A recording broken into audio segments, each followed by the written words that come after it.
Hey, I'm Dr. Ryan Bober from AskYourMD. So nice of you to join me today. It's a beautiful morning out here, and we need to talk about another thing that might be bothering you this summer and trying to scratch its way into your summer plans.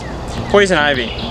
Poison ivy, poison oak, and poison sumac are all members of the genus Toxicodendron, which means poison tree. And it's important to recognize what poison ivy is and the other members of this family, and to really understand how to prevent this and what to do if you get exposed. So come on, let's go check it out.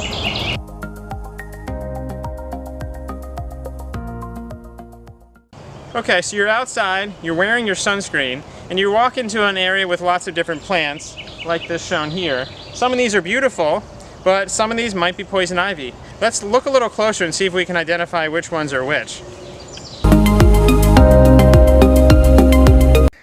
And let's take a ride into the woods, and here we go. We see some leaves here. Poison ivy can be found in vines that grow up in trees, or as low-growing shrubs, and some variation in between. It's found throughout the world and is especially common in the United States in wooded areas. The easiest method is looking for groups of 3 leaves that branch off in a single stem, as seen here. This is true of both ivy and oak. Sumac can have, as seen here, 5 to 7 or more. There are some small black dots underneath occasionally, which is the urushiol oil, which happens when it's exposed to oxygen. In the spring, poison ivy is often red, it's green in the summer, and yellow-orange in the fall as a guideline. They typically grow in groups or clusters, and you'll notice that there's a shiny oil-like appearance on the surface of the leaves, which is the urushiol oil.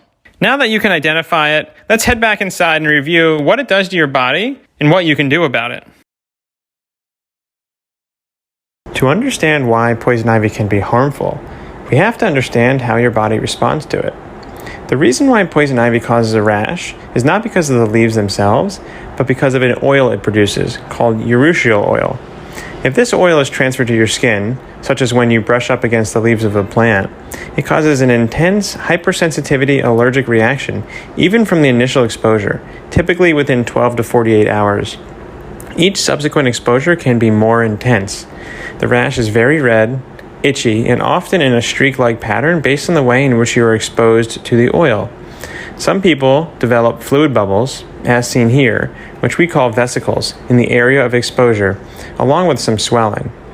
The reaction can occasionally be delayed up to 3 weeks if it's your first exposure, but typically occurs within the first 1 to 3 days. The rash is not contagious, and it does not spread on its own, though it may appear to be doing so if you have ongoing exposure to the oil through your clothes or under your nails. It will usually resolve on its own within 1 to 3 weeks, but it may become infected with a bacteria, so it's important to discuss with your doctor if you have a very large or painful rash, or if it's not improving quickly.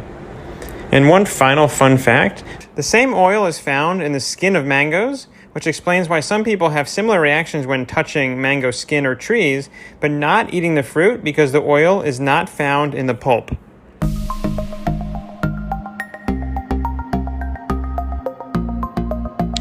Thanks for hanging in there today with me.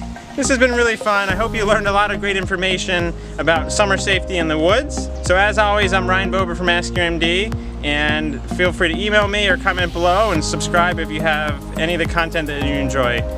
See you soon.